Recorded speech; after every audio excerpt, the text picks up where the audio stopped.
আসসালামু আলাইকুম ভিউয়ার্স, আজকে আমরা চলে এসেছি আকবর শাহ, যাকে কিনা বলা হয় হাজি ক্যাম্প। এটা কি হাজি ক্যাম্প নাকি ভুতুরে ক্যাম্প আমি বুঝতেছি না।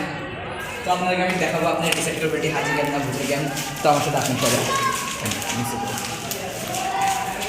এখানে দেখতে পাচ্ছেন ভুতুরে অবস্থা। আজ থেকে 200 বছর আগে পরিত্যক্ত হয়ে গেছে। আজ থেকে 200 বছর আগে এখানে হাজির আসতো, সেখানে থাকতো 10 দিনের জন্য। এবং এটি বর্তমানে পরিত্যক্ত অবস্থায় আছে। দেখতে পাচ্ছেন বন্ধুরা,